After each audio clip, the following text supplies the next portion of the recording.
hear There you. we go. Hello, We're how are good. you? Hey, Lisa, how are you today? I'm very well. I'm excited to talk to you, Joe. Yeah, me too. Where are you located? I am in Colombia, so in South America. Oh, wow. Cool. How's Colombia today? Lovely, wonderful weather, lovely, easygoing atmosphere. So love being here and nice to talk to you. Yeah, absolutely. Well, I'm in the middle of America. I'm in Kansas City, Missouri. So it's Lovely. Okay. yeah, it's great to meet you. So let's get into it. I apologize for being a little behind. There's, just Zoom updates and whatnot. So yeah, All cool. good. No problem. I'm just excited to talk all things nutrition and fitness. I love it. Absolutely. So let's get into it. And before we do, I know we're getting COVID fatigue, talking about it, thinking about it, but it was such a big thing for us to survive this pandemic. How did you ultimately get through that time period, and how did it change the way that you approach things now? Oh, interesting. So I was well, I don't want to say fortunate, but I am a digital nomad, as you might have seen in my bio, which Yeah. means I travel around, which was a little bit more difficult throughout the pandemic. But Yeah. I was fortunate in the sense that just before the pandemic hit, I traveled home to Germany. Germany is my home country, to be part of my sister's wedding. And just after the wedding, they closed down all of the borders in Germany as well. And so at least I was close to family. That was a very positive thing, and it made me just appreciate being able to be close to them because prior to that, I was actually living in New Zealand, and I don't know if you heard about the various restrictions in New Zealand, but they were very strict. You could not leave the country at all, and so on. So just the thought of not seeing my family at all for several years would have been very scary. So at least throughout the toughest time, I was close to them. And then once the borders opened up again, I spent a lot more time in nature. I went to my uncle's property in Mallorca in Spain. And yeah, it was very isolated from all the other people. So I think to just make the answer quick to your question, it has made me more appreciative of family and also just of nature in general, of the benefits of fresh air, of walking, of observing some sunlight and natural environment, in order to be our healthiest beings. So let's get to the heart and soul of what you do for a living on a daily basis. I'm going to put you in front of a bunch of grade schoolers, third graders. It's career day. And one of the kids is curious and says, "Hey, what do you do for a living?" How do you answer them? I help people eat in a way that they feel good in their body and that they are happy with what they're eating and how they're eating. So essentially, I help people lose a bit of body fat and also be strong and gain some muscle. So, what did you want to be in the third grade? What was your dream? Oh, when I was in the third grade, I actually wanted to be an actress. Okay. So that had changed for me. That then transitioned into me wanting to become a nurse. So I've always had a passion for helping people, and now I just help people in a different way. Yeah, for sure. So, take me back to where you were born and raised, and what were these foundational seeds that were planted into you that have evolved into you being kind of a guru of health and fitness and helping people achieve their goals? Right. Yeah. So I was born and raised in Germany for the majority of the time anyway. I did live in West Africa in a country called Burkina Faso, for 3 years when my dad was a development worker there. I think that's probably where my love for helping people has come from. Aside from that, my parents are not super health conscious. I would say that they have always been kind of active. My dad loves riding his bicycle. My mom is active in the garden, and we ate somewhat natural. But they're not super well aware of like they'll have their, I mean, they're typical Germans, so they'll have their daily beer with their dinner. Yeah. For sure.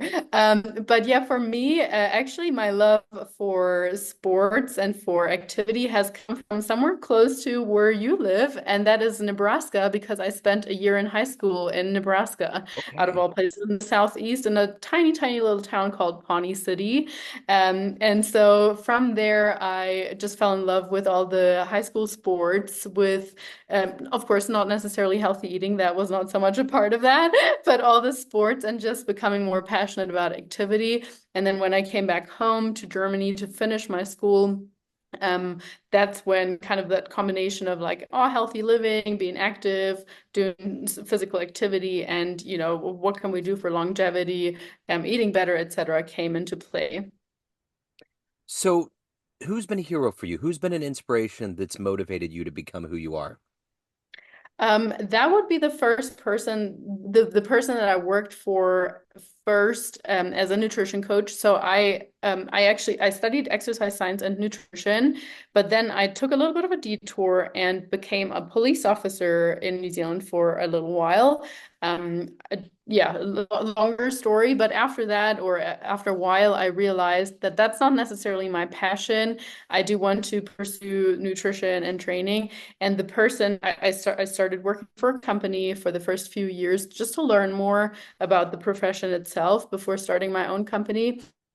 And that person, his name is Cody McBroom. Shout out to Cody and Tailored Coaching Method. He was just an inspiration because he too turned his life around. He is the first person to introduce me to daily discipline habits, to stoicism, to just in general the belief that you can pursue anything that you like, and you just need to back it up with hard work and believe in yourself and the right people. And yeah, he definitely has been an inspiration to me. So, if you can meet anybody alive on the planet right now that you find fascinating or inspirational that would help you in your career, just to see how they operate or ask questions, who would that be? Someone who's not directly in my career, but maybe linked a little bit, and that is another famous podcaster, and his name is Chris Williamson. He has the Modern Wisdom podcast. I find him incredibly inspirational. He too left his home country to become a bit more successful at what he does, and just to connect with other individuals. And he interviews a lot of health professionals, but also history professionals and that kind of stuff. So I find him very interesting and very skilled. So, what is the motivation for you every day to wake up to do this work? You have to give a lot of yourself to help people get to a better place with their health and fitness, but you also have to evolve as a human being. What's that collective gas in your tank every day? Oh, that's a great question. The collective motivation for what I do. Well, I do have to say I truly enjoy working out myself. By now it has become such a habit, and definitely was not always that way. It was in the beginning, it was most certainly a chore, but it has become more of part of just who I am. And by now connecting with the people in the at the gym and that feeling that I get afterwards, that in and of itself sparks me to go.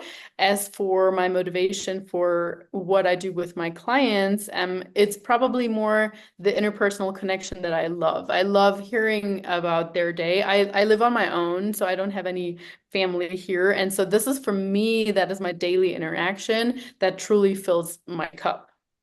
So, what's the best advice you've ever gotten? Oh, you ask a lot of great questions, Joe. Very, very tough and great and deep questions. The best advice I ever got was probably to listen more to my intuition. A mistake or something I did not do for a very long time, and okay, I won't say mistakes, but several learning experiences have come from ignoring that. So nowadays, I know I should listen to my gut a little bit more. Yeah. So you've traveled quite a bit. You've been to 52 countries plus. What was one of the most magical, inspirational places that you didn't expect was going to be like that? I literally just on Tuesday, I just came back from my 53rd country, which is Bolivia here in South America as well. And I will say I only went because there's a place called Uyuni, which is salt flats or a salt desert, also sometimes called. And I thought, okay, cool, it's going to be a nice trip, but I don't really know what to expect of the country otherwise. And I did make a little bit of a round trip and also went to Lake Titicaca, which is a famous little lake there in Copacabana, and some other places. And the people were absolutely lovely. The food was absolutely amazing. It is still very cheap, and they were just so grateful for any tourists because they don't have as many tourists as their neighboring countries like Argentina, like Brazil or so. So they're just happy for any kind of income. And of course, people that are interested in their culture. So that was absolutely one magical place. So if you had a dream tonight, you ran into an 18-year-old version of you, and you could give that young version of you a piece of advice based on this life you've lived, the wisdom you've gained along the way, what advice would you give your younger self? I would give my younger self the advice to travel earlier, or travel even more earlier on, and not to quote unquote waste so much time in I was married before, and so in that marriage I should not have stayed for as long. That's probably one thing where I would tell my younger self.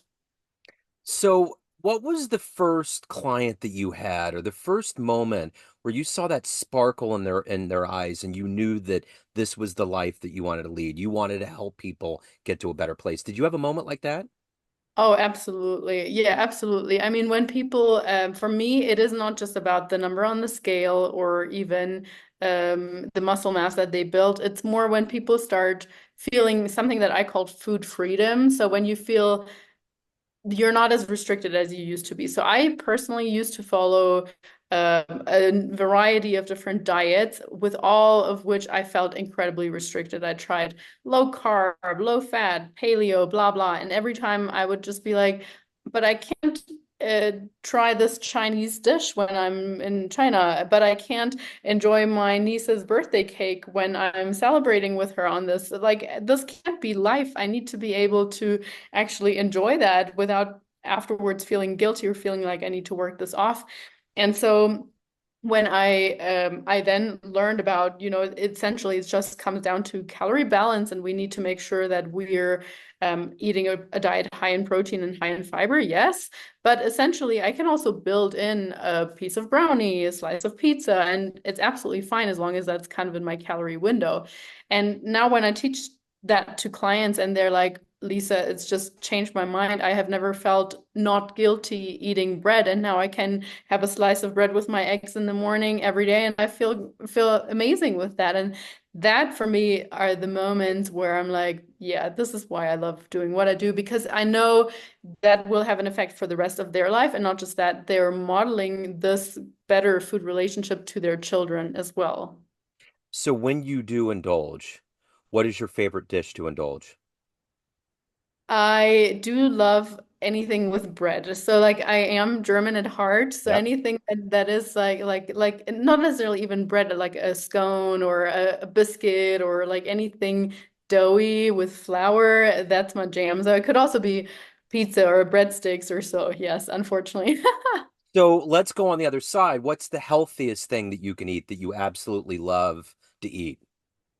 There are a lot, and by now, like I mean, initially it was more like, okay, I should eat that out of discipline, but by now it's like I truly look forward to all my meals. So, for example, I still have my oats in the morning, but I mix in some egg whites just to make it higher in protein, to make the volume larger, and to make it more satiating. I also love potatoes and chicken and fish and seafood. And I actually also love vegetables and salads. So every now and then, particularly when I come back from travels where the food quality doesn't tend to be as great or not as fresh, I'm like literally craving something with broccoli or so. So yeah, you can definitely you feel that after a while that your taste buds do adapt as well. Yeah, for sure.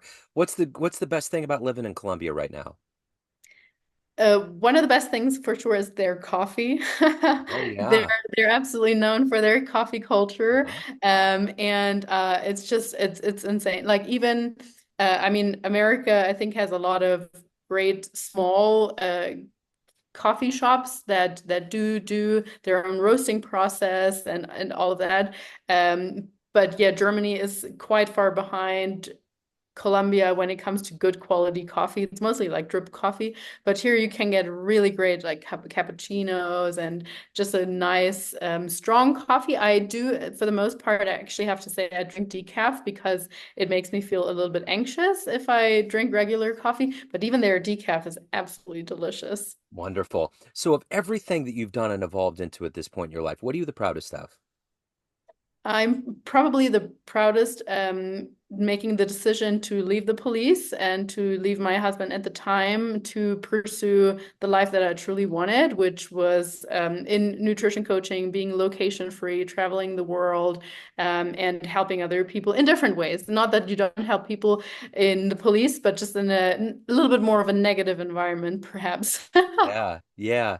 So everyone has a perception of you, family, friends, clients, everyone that listens to your podcast, but you run the show. What's your perception of you? Who do you think you are? I think I'm someone who loves discipline and setting small rules for themselves, and that's sometimes like strange to other people, especially here in Latin America, where everybody's just so easygoing. Yeah, And then comes the German along who's like, "Oh no, my lunchtime is at 12:05 and my bedtime is at 21:03 or so," you know? So I enjoy that though. I love routine. And the interesting combination, I guess, is that I love routine while I love new things as well. I wouldn't be traveling so much if I wouldn't love new things. yeah. But within all of that, so for instance, when I went to Bolivia now, I still looked for hotels where there was a gym close by, so that out of my 5 days, I could still go to the gym at least 2, 3 times while I was away, or that I don't indulge the entire day, as opposed to just saying, I'm going to eat a little bit lighter throughout the day. I'm going to take my protein shake for the morning, but at night I'm going to go and enjoy a wonderful Bolivian meal. So I think I'm someone who loves moderation, who loves discipline, who loves routine, but as well who loves exploring and being curious about the world and people. So speaking of that curiosity, if we get off the call, a time machine pulls up in front of your house, you can go anywhere in the history of time and see one event with your own eyes. Where are you going to go? I'm going to go to Roman times because I'm truly fascinated with Marcus Aurelius. Yeah. So he, in particular, I would like to see. I can't tell you exactly the year that that would be at, but I would just want to sit down with him over a dinner, or I think they ate lying down, so lie down and have dinner, Yeah. and ask him about his Stoic philosophy, about him being an emperor at the same time, and just life during this time. That would be super, super interesting. Absolutely. So if anyone wants to catch up with you and learn more about what you're doing, hire you, listen to your podcast, any of the good business, where can they go? So I'm to be found basically anywhere as Nutrition Coaching and Life. The only exception is the podcast, which is the Nutrition and Life podcast. But my main platform is Instagram, Nutrition Coaching and Life, LinkedIn, Nutrition Coaching and Life. So anywhere there you can find me. I would love for anyone to go and check out some of our content, or YouTube as well. But yeah, this has been absolutely a blast speaking with you, Joe. Yeah, absolutely. It's been wonderful. Enjoy your travels. I always love talking to the nomads. It's so great. There's so much out in the world. So keep traveling well, and thank you for your time today. Thank you, and you have a wonderful day in Kansas. You too. Thank you.